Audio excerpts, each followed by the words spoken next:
Cops and forensics can make mistakes too. I often find myself explaining this helplessly to friends and family. Then, I tell them about this case. The woman was sitting on the toilet, her neck tied to the water pipe with a wire, her tongue horribly distended. We all thought it was suicide. If it hadn't been for Junior Detective Liam, this might have become the perfect murder. On March 5, 2015, New York had just seen its last snowfall. Early that morning, I received a call from the duty room to investigate an unusual death, a suspected hanging. Junior Detective J.D. Liam, the rookie, wasn't answering his phone. I knocked for half an hour before he grudgingly opened the door, his hair a mess like a bird's nest. Liam is from the South. Usually I lead him on cases. He doesn't drink or smoke. His biggest hobby is watching TV, which he can do all day if there are no cases. Everyone on the squad finds him a bit boring. The complex where the crime occurred, the Maple Gardens Projects, was centrally located but dirty and chaotic inside. There wasn't a single security camera in the whole complex. Built in the 80s, the buildings were mostly rented out to transient tenants who constantly complained about the maintenance. Management countered, "You people don't pay your maintenance fees." A tenant rep immediately shot back, "Why should we pay for this slum-level service?" The paint was peeling off the walls. Next to a rusty iron gate was a brand new, expensive intercom system. Liam and I took the stairs up to the top floor. The door to Unit 702 was wide open. Blue and white police tape was stretched across the entrance. A man, probably in his early 30s, was half hiding behind the door. He was wearing strange, oversized hip-hop gear. Looking a little dazed and confused, his cheeks smudged, his eyes staring blankly at us. His older sister was dead. The victim was Eleanor Vance, 34. Her parents had died early, and 10 years ago, she had come to New York alone to start a life. Her younger brother, Cody Vance, was useless, never holding a decent job, and occasionally relied on his sister for cash. 2 weeks prior, the siblings had argued over money. Eleanor had hung up and blocked his number. After over 10 days with no contact, Cody got scared and flew up to New York to look for her. He only knew his sister's shipping address was in this complex, not the unit number, so he called the police. No one answered the door. The precinct officer, getting nervous, immediately called a locksmith. The moment the door opened, two scenes unfolded. The curtains were drawn, making the room half light, half dark. Directly opposite the entrance was the open bathroom door. A woman was sitting on the toilet, her body contorted. An officer couldn't stop Cody Vance. The heavily nearsighted brother lunged to look. In less than a second, he recoiled like a shocked cat, choking out, Is this my sister's place?" When we arrived, a crime scene tech was standing in front of the toilet, the flash from his camera blinking repeatedly. This was a typical two-bedroom apartment for a single professional in the city. The walls and floors were old, but the furnishings were modern. Under the table was half a carton of milk, and the fridge held 6 cans of cheap domestic beer. The living room had a small yoga mat, and on it sat 5 identical burner phones, the older, simpler kind. The most striking thing was a large pet squirrel in a cage in the corner. Perhaps due to the strangers, it was huddled inside, eyes wide with fear.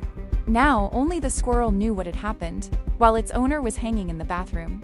The woman was wearing red pajamas, her face bruised and swollen, her tongue horribly distended as if making a ghoulish face at Liam and me. Closest to the body was the senior coroner, crouching down. He tilted his head, motioning for me to come and look. I intended to bring Liam, but he immediately turned away and rushed to the adjacent room to take notes. Where Liam's from, they have old superstitions about contacting the dead. He'd once been chewed out by an old cop. "I don't care if you touch the body or not, but you're on homicide. If you can't even look at a body, how can you do your job?" Once, Liam was tasked with watching over a drunk man passed out on the street on a cold night. When the paramedics arrived, the nurse found Liam shivering under a street lamp, dry heaving nearby. When he heard the drunk man wasn't dead, Liam instantly stopped feeling nauseous, and tears streamed down his face. Now it was just me. I tried to squeeze into the narrow space between the toilet and the wall. The blackened face was getting closer. I took a deep breath. Eleanor Vance was half sitting on the toilet, her feet touching the ground. Her arms looked naturally limp but were actually stiff. She looked to have been dead for 3 or 4 days, but fortunately, there was no strong odor yet. A thin electrical cord was wrapped twice around her neck, tied in a figure-8 knot to the water pipe behind her. Looking closer, the bruised ligature mark on her neck was very distinct. Confirming the body was still, I then looked at her wrist, which had a few light scratches, hesitation marks. More people arrived. The victim's brother boldly asked for my opinion. I said we had to wait for the coroner's report. He widened his eyes and yelled, "Is this how you treat taxpayers? This is clearly murder." My sister was healthy. She just bought groceries. How could she kill herself? She was so good. Who will feed the squirrel now that she's dead? He became increasingly agitated, suddenly breaking free from my grasp and rushing into the bedroom, turning everything upside down to look for evidence of foul play. An officer tried to stop him. "Don't disturb the crime scene." He glared at us. "This is my sister's house." I quietly smoked, thinking that suicide is often sudden and complex. It could be revenge, or it could be depression. I once handled a case where a charming 45-year-old businesswoman, upon finding out her husband had repeatedly cheated, didn't make a scene. Instead, she contacted an old high school boyfriend who was married. While they were together, she smiled, said she was going to shower, locked the door, and jumped naked from the 14th floor. In 1 second, 2 families were destroyed. She left a mess for her lover, her husband, and us. Who can truly explain why? The brothers searched for a bit longer and found a pink note on the nightstand. He froze. On it were a few lines of gentle handwriting, roughly stating that her brother was grown now, their parents were gone, and life felt meaningless. She felt she had been depressed for a long time. It was signed Eleanor Vance. The brother mumbled, "I grew up with her. I recognized her handwriting." With the family confirming the handwriting, there were no objections. The scene investigation showed the door was locked from the inside, with no signs of forced entry. The key was found inside the apartment. Valuables and jewelry were intact. A few days later, the forensic report concluded the findings were consistent with self-hanging. On the surface, this case was nothing more than a typical suicide.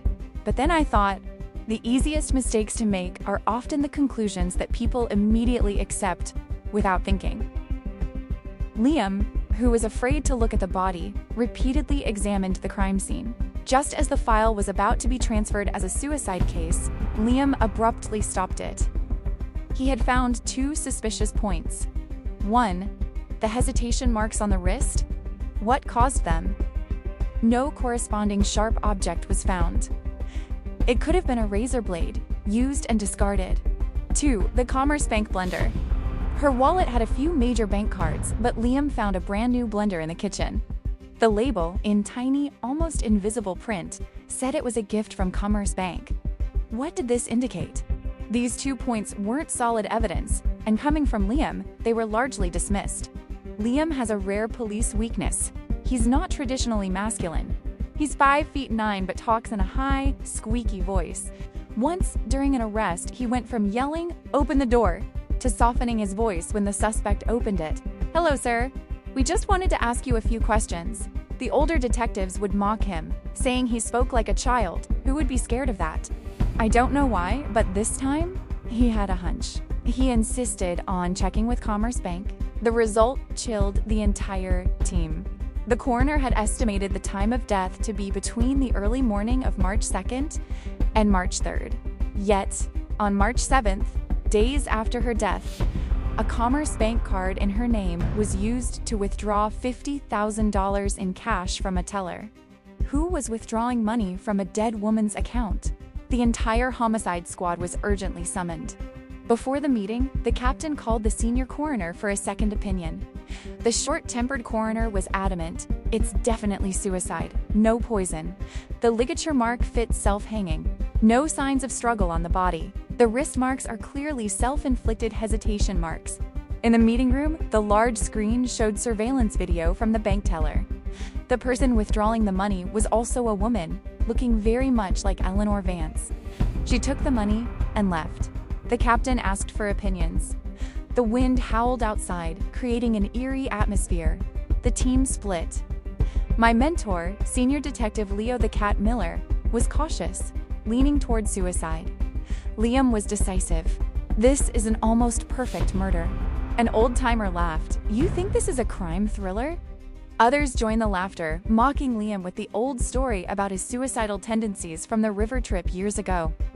I had initially trusted the coroner, but I subconsciously wondered if, in my desire for the case to end quickly, I was forcing myself to believe the suicide conclusion. Finally, I voted with Liam. He hadn't expected me to side with him. I saw his rigid body relax, his face cracked a smile, but his eyes were glistening. The captain returned with a decision. "Let's open a file on Eleanor Vance's case, theft. Investigate for 3 days. Her family needs closure soon." We began investigating her social circle. Her phone probably contained more secrets, but it was a rare foreign model with a screen lock that was difficult to bypass. The quickest way was to use the victim's hand. Liam and I went to the forensics center. Liam, without flinching, held the phone in one hand and Eleanor Vance's hand in the other, pressing the thumb to unlock the screen. Eleanor Vance's last call lasted just over 10 seconds, placed at 2 a.m. on March 3rd. After the call was cut off, Eleanor Vance sent the recipient a text message. "It was just a small amount of money I owe you. Why are you being like this? Why are you so arrogant?" The number was not saved. The subscriber was a young man, Kyle Jensen, 22, from a rural background. He had quit his state job and was now mysteriously living in a famous New York villa community, often driving a Hubei-plated blue Maserati registered under another name. Around 10 p.m., we found Kyle Jensen coming out of a private club. We quietly brought him to the interrogation room. The Maserati boy looked bewildered, claiming he didn't know Eleanor Vance at all. He admitted to a strange call that morning, hearing only a faint sound, something between a gasp and a moan. Checking Kyle Jensen's hotel reservation history, we understood his secret life. He had repeatedly checked into rooms with a 43-year-old female executive. After 1 a.m., the female executive called a lawyer. The lawyer probed our intentions. The captain assured him we were only investigating the murder. The executive's affairs were irrelevant. The lawyer quickly met with Kyle and left. Kyle Jensen's hopes shattered. When re-interrogated, he became agitated. "I don't understand why you're looking for me. I really don't know anything." Liam was not giving up. He invited the psychological expert for a polygraph test. The results came in. Several key questions showed negative. He was telling the truth. Liam punched the wall, defeated. The following evening, the 24-hour detention period was over. We had to release the Maserati boy. He slipped into the blue Maserati driven by his friend. The car's rear bumper had a very noticeable triangular scratch. An officer teased him about the expensive repair. The young man said something disjointed. "I don't know if I'll get to drive it again." Liam watched the shiny Maserati drive away, then hid in the barracks alone and cried until his eyes were red. Days later, with no progress, the captain decided to transfer the case. Liam burst into the meeting room, eyes red, holding a thick stack of call logs. "I found evidence." In the call history, an unknown prepaid burner number had contacted Eleanor Vance, but the records were deleted from her phone. The SIM was canceled immediately after the incident. On the day the money was withdrawn, this burner number sent a text to another burner number, the victim's bank account number and password. The captain was silent for a long time, then took the file back from the property crimes investigator. "I'm giving you 3 final days." Liam looked directly at the captain, nodding firmly. In those 3 days, Liam pushed himself to his human limits. From the call log, he found Eleanor Vance's close friend, a woman who had been briefly detained for prostitution, lost her kindergarten teacher license, and now sold clothes. When we found her, she was hustling in a wholesale clothing market, spitting on the ground and haggling with a customer. Liam was not good at questioning, and the 3-day deadline pressure made him lose control. After only a few sentences, the two were arguing in the aisle. Liam said, "Don't put on airs here. Do you think I don't know what you do?" Unexpectedly, the woman put her hands on her hips and yelled back in a thick local dialect, "Oh, so cops are so great, huh? Let everyone see your attitude. You country boy from the South, you can't even speak clearly and you want to investigate? Go home and nurse your baby." Liam's face turned beet red. He stammered, unable to respond. I had to mediate for a long time before she sat down in frustration. I spoke frankly. Eleanor Vance was dead, and we needed her help.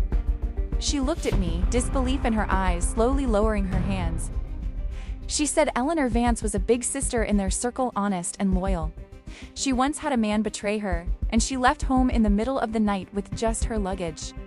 Eleanor Vance had advised her, "A woman without money or ability will always be bullied. Men are all the same, they have no conscience." Then she followed Eleanor Vance into the business. "What business?" Liam asked. She rolled her eyes. "Damn it, you know what I mean. The oldest business." We finally understood why there were so many old Nokia phones in the drawer. I took the opportunity to ask about Eleanor Vance's relationships.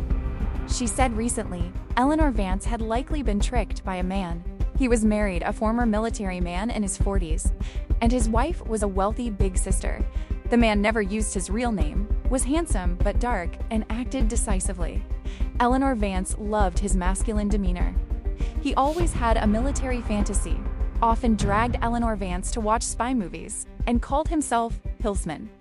He frequently took her to Hillsman Mountain because that's where he used to escort leaders for meetings. Hillsman was a regular client. According to the friend, Eleanor Vance kept a secret contact book detailing her work and regular clients. With this lead, Liam sprinted back to the precinct, leaving me behind. I had to chase him for a dozen feet. At 2 a.m., we used the spare key to return to the victim's apartment like two scavenging dogs.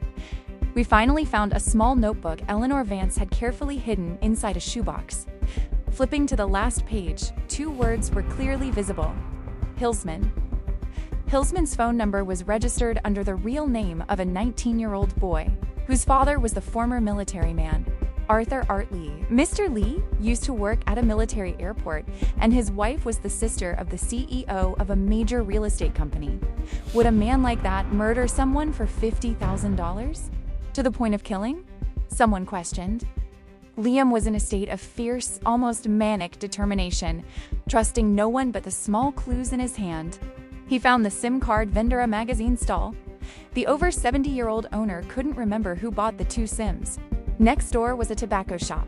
Under its awning, a small camera was installed to protect the Audi parked outside. Liam extracted a month's worth of video. He returned to the room and watched, frame by frame, fast-forwarding, slowing, and looping. I watched alongside him to save time. We barely drank water and avoided bathroom breaks. I eventually slumped over and fell asleep from exhaustion. When I woke up, Liam was still glued to the screen, a tireless machine. He was completely unlike his usual self. From 9 a.m. the day before to 7 a.m. the next morning, 20 continuous hours, Liam endured, one hand administering eye drops, the other on the mouse. Senior Detective Miller, whose home was nearby, walked in early that morning. Seeing us still watching the video, he knew we'd been up all night, but still teased, "Oh, you're early today. A first." Embarrassed, I stood up to talk to him. Liam remained motionless in front of the screen, as if he hadn't heard a thing. Continuing to watch, we finally found the woman who withdrew the money in the video. As expected, she was a prostitute. Looking closely, she wasn't very similar to Eleanor Vance. Only the hairstyle, bangs, and general face shape were a bit alike. She recounted that a regular client asked her to do it, claiming his wife was cheating and he wanted to secretly liquidate joint assets. She sympathized and agreed to impersonate Eleanor Vance to withdraw the money. That day, the man gave her a new phone and SIM card, along with the bank card password, and told her to use Eleanor Vance's ID at the counter. We summoned her to the station on charges of theft. She cried, regretting her actions. I told her that frank cooperation would lead to leniency. Liam pulled a crumpled paper from his pocket with photos of 12 men, asking her to identify the man who used her.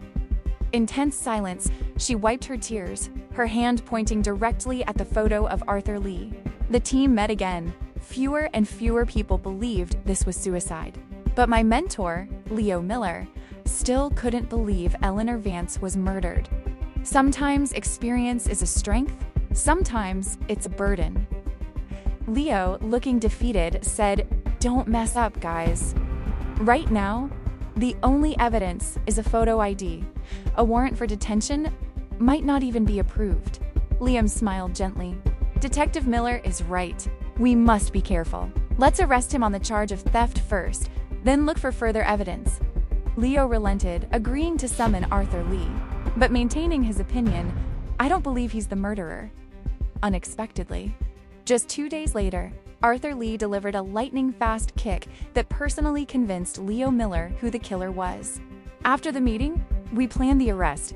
His house was heavily secured, located outside the main residential area, making an arrest difficult. We waited for intelligence in the meeting room. 2 days later, the captain received a tip. Arthur Lee was taking a bus with a group of friends for an outing outside the city. We went to the toll booth and set up a coordinated blockade. The captain asked the booth manager to funnel 4 lanes into one, creating a steel barricade of cars. 20 minutes later, a gray-yellow bus stopped. Through the tinted windows, we could vaguely see a dozen people inside. Matching the license plate, Leo Miller, unlike his usual self, charged forward first.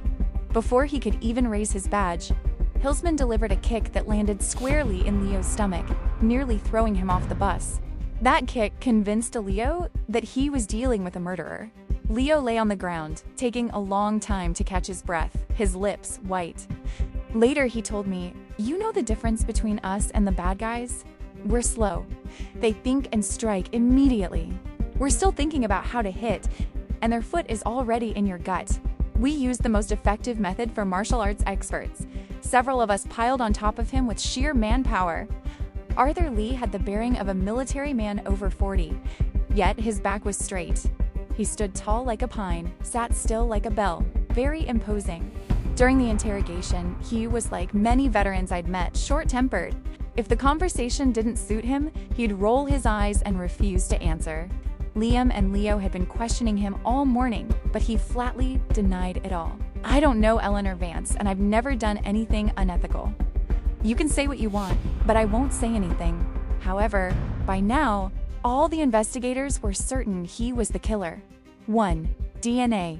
We re-examined Eleanor Vance's apartment and found 2 sunflower seed shells under the sofa with his DNA. 2. Vehicle tracking. We extracted his car's travel history. At 1 a.m. on March 3rd, his red car appeared near the parking lot next to the victim's building. 3 hours later, he returned to his car. Eleanor Vance's death occurred within that window, and when the prostitute withdrew the money, his car was captured by traffic cameras nearby. 3. Surveillance gear. We checked his laptop and found he had recently purchased a miniature pinhole spy watch for $1,000. We didn't find the watch, but the tech department recovered a few video clips filmed by the watch. The lens shook continuously.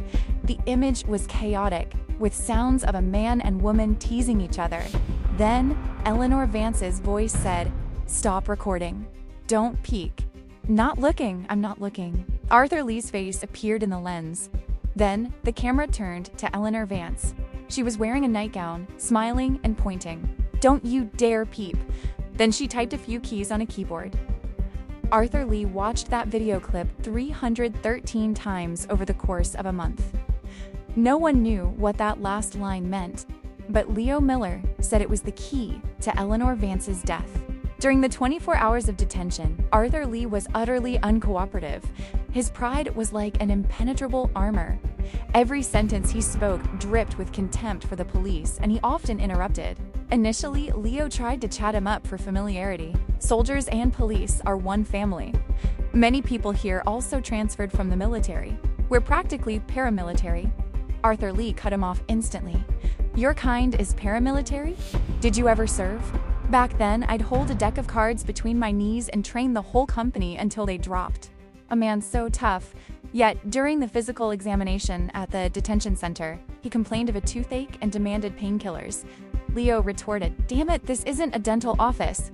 Arthur Lee pointed to the slogan on the white wall of the detention center, "Reflect on the maze. Return to the right path." He said, "Do you believe me?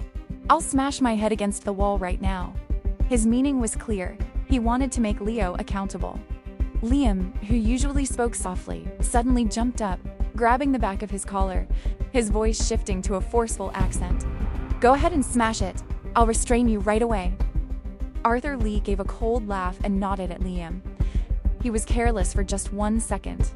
In the steel cage awaiting examination, he slammed his own mouth with the handcuffs repeatedly. We rushed in to pull him away. He squinted at us while using his hand to cover his mouth and continued to hit himself. I have a toothache, he grimaced, showing a bloody hand with a molar in his palm. Although we proved he was involved in theft, we were still unclear on the true events and the motive. Leo Miller said, "A person's weakness is often in the place where they look strongest." The captain reported to the chief, requesting coordination. Arthur Lee's former military superior personally appeared. Hilsland was a tall, burly man, but his superior was shorter, with bulging eyes like a goldfish and white hair. Yet, in uniform, he exuded an imposing authority. The day they met, we prepared meticulously.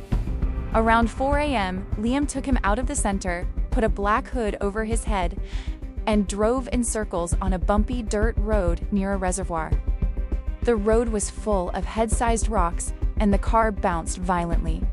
"Where are we going?" The darkness lowered his endurance. Arthur Lee's voice trembled. A moment later, he started swearing again, even dragging Liam's deceased family members into the insults. Being sworn at directly by a handcuffed murder suspect you personally arrested makes non-retaliation incredibly difficult. It would have snapped, so would Leo, but Liam remained silent, pretending not to hear, letting the vulgarities fly into the void. Over an hour later, after countless loops, Liam brought him back to a secluded, windowless office in the center, the curtains tightly drawn. Outside, at 5 a.m., armed soldiers were running drills, their commands echoing loudly. He took off the hood. Just then, the old superior walked in. Every metal button on his uniform shined. His eyes were murderous, his presence overwhelming. "Arthur Lee, you think you're so tough now, huh? Making me lose face? Look at your pathetic state. Still refusing to talk? I'll shove a grenade up your ass." Arthur Lee almost collapsed. Tears and snot streamed down his face. He reached out to touch his former boss's hand, then pulled back. Before he could even finish crying, he confessed everything. "What was that feeling?" The former superior later explained, "When you were in elementary school, you were 4 feet tall, and your dad was 5 feet 4. Your dad beat you all the time. Now you're 6 feet tall, and your dad just glances at you, and you're still afraid because deep down, you still feel like you can't win against him." To outsiders, Arthur Lee was a happy man. His father died young, and his poor mother always gave him her portion of food, saying, "I'm not hungry." Growing up, he realized she had starved for him. He learned to refuse things. In college, his wealthier friends would leave him the fatty scraps to finish. Later, he joined the military academy, then worked at a military airport, responsible for coordination and testing, and married a wealthy woman, the beautiful sister of a major real estate CEO. He pursued her relentlessly, finally marrying her and living in a large house in the 3rd Ring Road. But despite moving to the city, his habit remained. If he ate with others and there was leftover food, he had to finish it.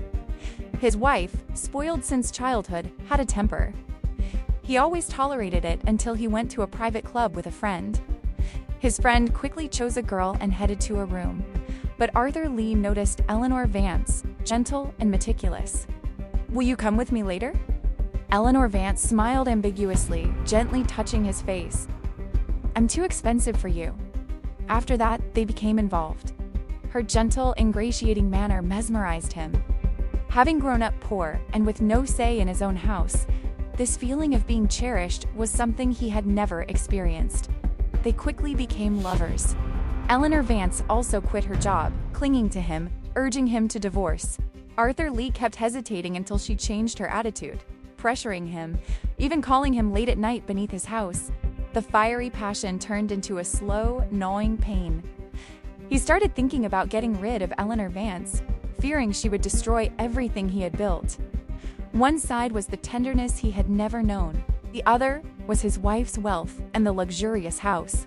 The tug of war between affection and materialism trapped him in a midlife crisis dilemma.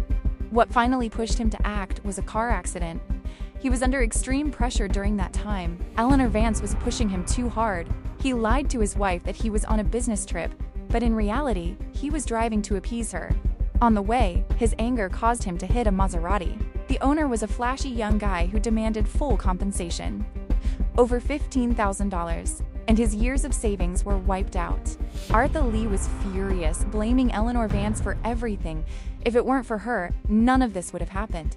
He knew she had over $150,000 in stocks, but every time she entered the password, she made him turn his face away.